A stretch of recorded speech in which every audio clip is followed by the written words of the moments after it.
Nancy today? Well, I didn't. I bought a camera. I took you guys with me in there, and I used the video camera. I put my card in it, and I looked at all the cameras. Now, let me show you this box. You want to see the box?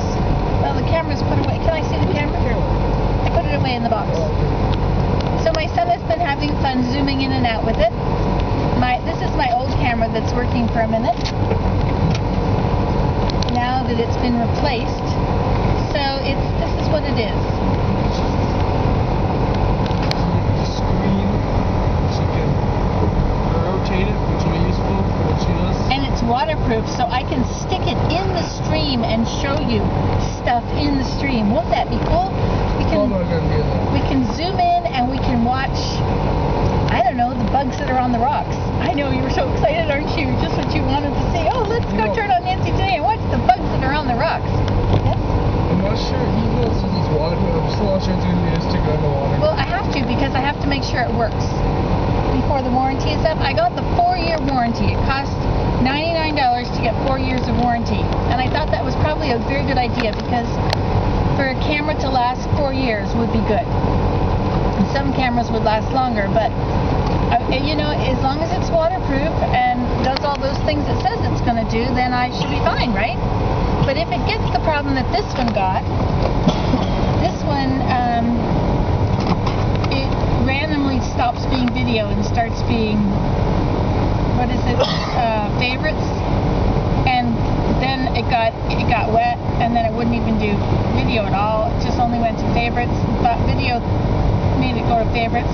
So those kind of internal computer problems, those would all be covered by the warranty.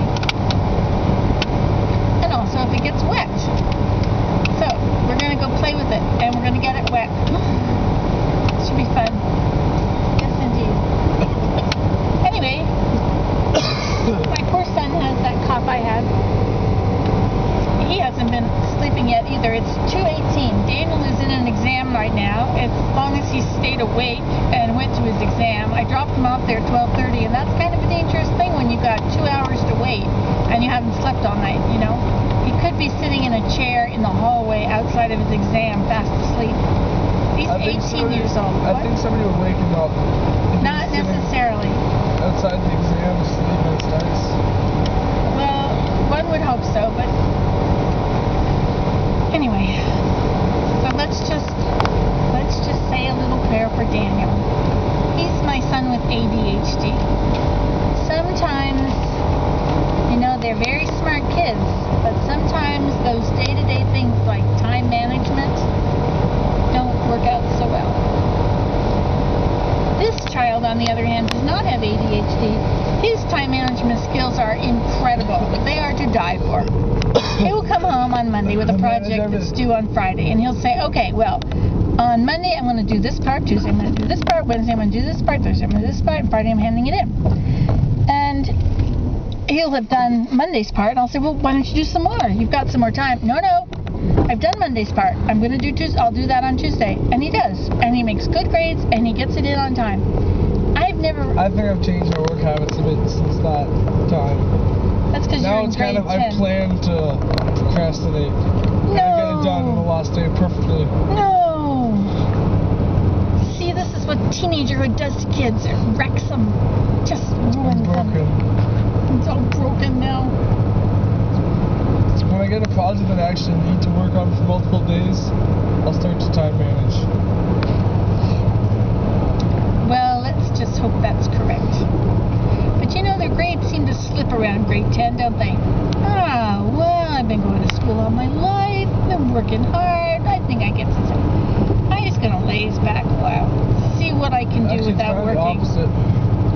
I haven't done anything in school, and now that school actually matters, I might as well do something. Good. Excellent. He is my little pride and joy. I have a few pride and joys, but at the moment, he's the one that's around me all the time, so he's my most pride and joyful one at the moment. He's the baby of the family. Baby Abraham. Great. Abraham sandwich, we used to call him. My friends aren't gonna forget that one. Oh no! His friends watch Nancy today. Yeah, it's pretty bad. Oh no! They're gonna call you, hey babe,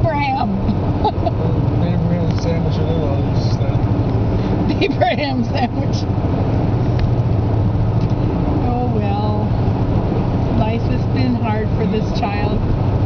But we're back in business. Now we have a camera that's going to work all the time.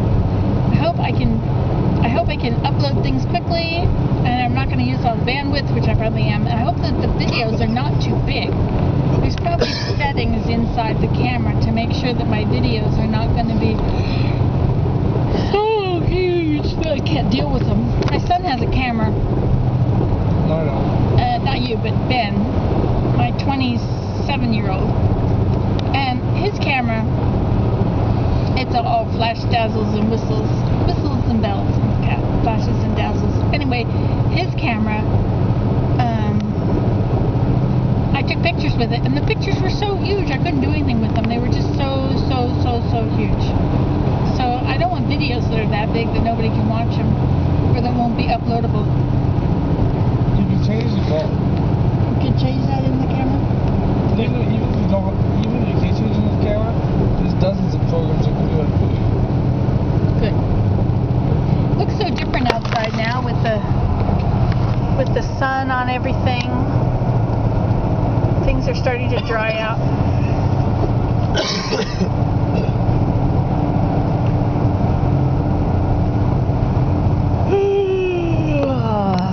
See, now that it's all just gray, I can look for grapevines. Grapevines are going to be the masses of congestion at the edge of the woods. And then I'm going to take those grapevines, and I'm going to use them for my arbor on the porch, on our deck. Willem and I did the most incredible thing the other day. We made an arbor over the deck. We took down a little contraption that I had started to build. It was going to be a little screened-in shelter or something down in the valley between the house and the main teepee. But I didn't finish it, ran out of posts. So he took all those posts back up to the house, took it all apart, and we had enough posts we could saw off the tops and bottoms and get good posts to hold up a board, one of those square telephone poles with the, used to be they had insulators, those glass insulators on telephone poles. So the pole would go up and then you had a cross piece. And from that cross piece, there were all those little pegs that stuck out and the glass insulators screwed on them, and then the wires went across them. Anyway, so we have a few of them from the dump last year, I think. So we used that as a top piece, and that became our top of the wall. And then we took some really long pieces and just laid them on the top of the wall and on the roof. And we're going to connect them. I don't know about connecting them to the roof because I do not want to nail anything into the roof, you know. That's not my idea of a smart idea. But we could connect them to each other so that the whole thing won't shift. And then we're going to let the grapes grow up and grow across the whole thing. There's a lot of nice grapevines there. But before the grapes grow up, it's going to take the grapes probably about 5 years before they grow up there and cover over.